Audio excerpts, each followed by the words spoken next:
पढ़ाई करना कभी कभी बहुत मुश्किल हो सकता है जब इतनी सारी चीज़ें आपको डिस्टर्ब करती हैं। उदाहरण के लिए, क्या आप कभी कभी ऐसा महसूस करते हैं कि पढ़ने की कोशिश करते हैं, लेकिन आपका ध्यान बार बार अपने फ़ोन की बीप या अन्य बाधाओं की ओर खींच जाता है? या फिर आपको लंबा समय तक ध्यान लगाने में मुश्किल होती है और आपका मन भटकने लगता है? अपने पढ़ाई का समय सभी और का साथ मैनेज करना एक पजल की तरह लग सकता है। और जब आपने जो पढ़ा है याद रखने की बात आती है, खासकर अगर सामग्री जटिल है, तो क्या आपको मुश्किल हो जाता है? अगर आपको वो विषय जो आप पढ़ रहे हैं उन्हें कुछ ज़्यादा रोचक नहीं लगती तो आपको मोटिवेटेड रहना भी मुश्किल हो सकता है। और अगर सीखना है बहुत कुछ, तो आपको आसानी से ओवरवेल्म्ड महसूस हो सकता है। अगर कुछ भी ऐसा लग रहा है, तो जान लो कि आप अकेले नहीं हो, और इस तरह के चुनौतियों को टैकल करने और पढ़ाई को आसान और प्रभावी बनाने के तरीके हैं। इन चुनौतियों का समाधान है। पढ़ना तो मुश्किल हो सकता है, लेकिन इन मुश्किलों को पार करने और आपकी लर्निंग जर्नी को आसान बनाने के प्रैक्टिकल स्ट्रेटेजीज हैं। स्पेसिंग इफेक्ट यानी डिस्ट्रीब्यूटेड प्रैक्टिस या स्पेस्ड रिपीटेशन एक लर्निंग प्रिंसिपल है जो सुझाता है कि अपने स्टडी सेशंस को समय के साथ फैलना लॉन्ग टर्म रिटेंशन के लिए क्रैमिंग से ज़्यादा इफेक्टिव होता है। दूसरे शब्दों में, एक ही सेशन में सब कुछ याद करने की बजाय आप अपनी लर्निंग और रिव्यू सेशंस को समय के साथ फैलाते हैं। स्पेसिंग इफेक्ट हमारे दिमाग के तरीके पर आधारित है जिससे हमारा दिमाग इंफॉर्मेशन को एनकोड और रिटेन करता है। जब आप कुछ नया सीखते हैं, वो आपकी शॉर्ट टर्म मेमोरी में स्टोर होता है। उसे मटेरियल को दोबारा पढ़ना और रिव्यू करना समय के साथ दिमाग के न्यूरॉन्स के बीच के कनेक्शंस को मजबूत करता है, जिससे इंफॉर्मेशन आपकी लॉन्ग टर्म मेमोरी में ट्रांसफ़र हो जाता है। मटेरियल को टुकड़ों में बांटना। अपने पढ़ने वाले मटेरियल को छोटे चंक्स या टॉपिक्स में बांट लो। ये चैप्टर्स, कॉन्सेप्ट्स या फ्लैश कार्ड्स के सेट्स हो सकते हैं। स्टडी स्केड्यूल बनाना। एक मैराथन स्टडी सेशन में सब कुछ कवर करने की बजाय कुछ दिन या हफ्तों के समय के अंदर मल्टीपल छोटे स्टडी सेशन स्केड्यूल करो। रिव्यू और रिपीट करना। जब आपने किसी पार्टिकुलर चंक को पढ़ लिया है, उसे शॉर्ट इंटरवल्स के बाद रिव्यू करो। फिर उसे लॉन्ग इंटरवल्स के बाद रिव्यू करो। उदाहरण के लिए, आप मटेरियल को अगले दिन, फिर कुछ दिन बाद, फिर एक हफ्ते बाद ऐसे ही रिव्यू कर सकते हैं। फ्लैश कार्ड्स का इस्तेमाल करना।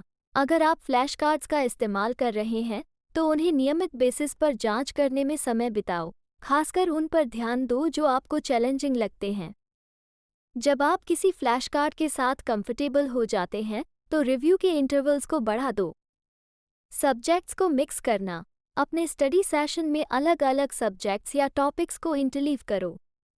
इससे आपके दिमाग को कॉन्सेप्ट्स में फ़र्क करने में मदद मिलती है और आपकी ओवरऑल मेमोरी को मजबूती मिलती है। इस तरीके से सोचो कि आप एक नई भाषा सीख रहे हैं। इसे कुछ घंटों तक पढ़ने की बजाय आप 20 मिनट के लिए एक सेट नए शब्द पढ़ो। उसी सेट को अगले दिन रिव्यू करो। फिर कुछ दिन बाद उस सेट को फिर से रिव्यू करो। रिव्यू के इंटरवल्स को बढ़ाते जाते हुए आप देखेंगे कि मटेरियल आपकी मेमोरी में अधिक मजबूत हो जाता है और आपको जब ज़रूरत हो तो उसे याद रखने का ज़्यादा अच्छा मौका मिलता है। फेनमैन तकनीक। चलिए फेनमैन तकनीक को जानें, जो नोबेल प्राइज विजेता भौतिकीज्ञ रिचर्ड फेनमैन के नाम पर है। स्टेप 1, कुछ सीखें।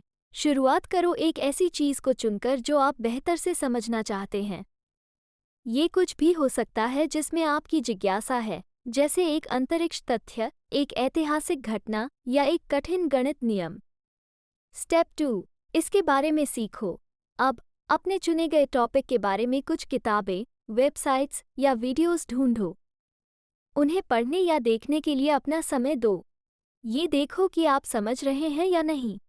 इस स्टेप में जैसे कि आप एक पजल के मिसिंग पीसेस को ढूंढ रहे हैं। स्टेप 3, समझाकर एक्सप्लेन करो। इमेजिन करो कि आप अपने छोटे भाई बहन को या एक दोस्त को जो टॉपिक को ज़्यादा नहीं जानता है, उसी तरह बता रहे हैं। बहुत सारे साधारण शब्द और वाक्यों का उपयोग करो। कॉम्प्लिकेटेड jargon या फैंसी टर्म्स का उपयोग नहीं करो। इस स्टेप 4, दिक्कत क्या है, वो पता करो। एक्सप्लेन करते समय आपको वो हिस्से नोटिस होंगे जहाँ पर आप अटक जाते हैं या कॉन्फ्यूज हो जाते हैं। ये वो इलाके हैं जहाँ पर आप पूरी तरह से समझ नहीं पा रहे हैं। ये वैसे हैं जैसे कि आप अपने पजल के मिसिंग पीसेस को ढूंढ रहे हैं।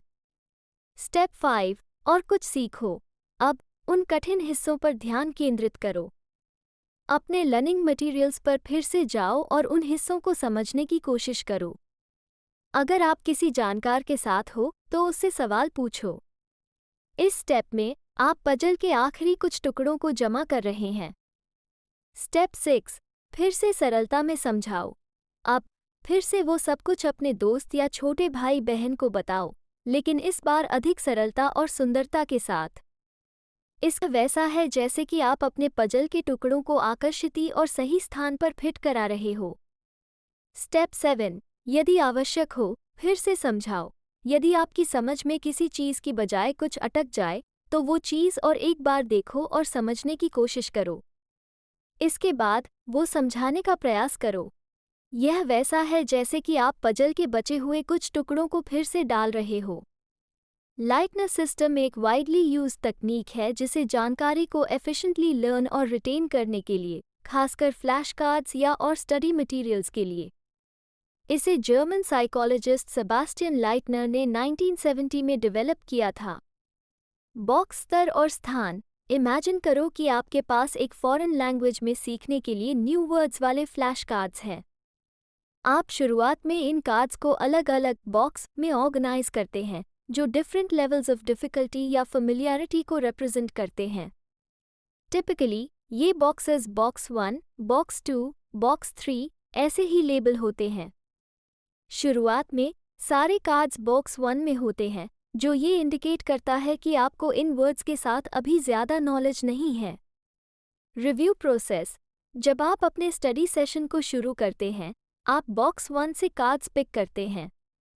आप हर कार्ड को एक एक करके देखते हैं और ट्राई करते हैं कि उसका मीनिंग या एसोसिएटेड इन्फॉर्मेशन याद करें। याद करने के बाद आप कार्ड को फ्लिप करते हैं देखने के लिए कि आप सही या गलत थे। अगर आपने कार्ड सही याद किया तो आप यूज नेक्स्ट हायर बॉक्स में मूव करते हैं, ई.जी. बॉक्स 1 से बॉक्स 2 में। अगर आपने गलत याद किया तो कार्ड फिर से बॉक्स 1 में जाता है। स्पेस्ड रेपिटेशन और इंटरवल्स। लाइटनर सिस्टम की जादूगरी ये है कि वह कैसे रिव्यूज़ की टाइमिंग हैंडल करता है। हर बॉक्स में कार्ड्स के अलग अलग रिव्यू इंटरवल होते हैं। ये आइडिया है कि कार्ड्स जब आप उन्हें समय के साथ याद करते हैं तो वो बॉक्सेस के थ्रू ऊपर मूव होते हैं और रिव्यू के इंटरवल्स लंबी हो जाती हैं।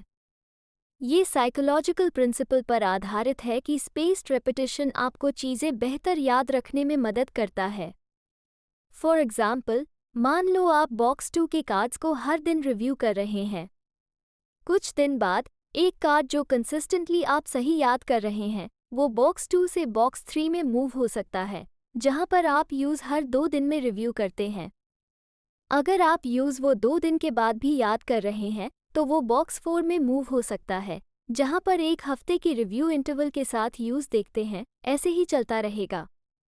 Graduation to mastery. जब आप कार्ड्स को रिव्यू करते रहेंगे और उन्हें बॉक्सेस के थ्रू ऊपर मूव करते रहेंगे तो आप नोटिस करेंगे कि कुछ कार्ड्स कंसिस्टेंटली हायर बॉक्सेस में मूव होते हैं। जब एक कार्ड हाईएस्ट बॉक्स तक पहुंचता है और आप यूज़ एफर्टलेसली याद कर लेते हैं तो आप यूज़ प्रैक्टिकली मास्टर कर चुके हैं।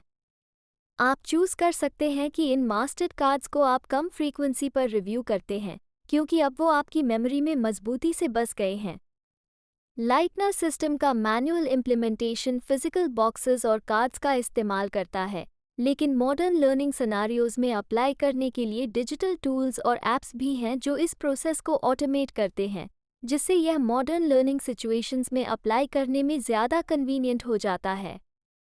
इस सिस्टम का इस्तेमाल करके आप एफिशिएंटली इंफॉर्मेशन को लर्न और रिटेन कर सकते हैं, चाहे वो वोकैब्युलरी हो, कॉन्सेप्ट्स हो या कोई और स्टडी मटेरियल्स हो। इन सभी अलग अलग टेक्निक्स को ट्राई करो। देखो कि ये आपके लिए कैसे काम करते हैं और कौन सा आपको सबसे कंफर्टेबल और इफ़ेक्टिव लगता है। बेड टाइम के पहले पढ़ना बेटर मेमोरी रिटेंशन के लिए साइंटिफिक एविडेंस से सपोर्ट किया गया है। नींद के दौरान ब्रेन इन्फॉर्मेशन को कंसोलिडेट करता है, जिससे मेमोरी को एनहांस होता है। याद रखो, सफलता की राह परसिवियरेंस, कंसिस्टेंट एफर्ट और अपने यूनिक लर्निंग स्टाइल के लिए बेस्ट स्ट्रैटेजीज को ढूंढने में है। अपनी लर्निंग जर्नी पर सफलता की शुभकामनाएं। ऐसे ही वीडियो के लिए सब्सक्राइब करें, कमेंट करें। हमें बताएं कमेंट बॉक्स में कि आप इस वीडियो से क्या सीखे। हमें इंतजार रहेगा आपके फीडबैक और कमेंट का। तो चलिए कल से बेहतर बने।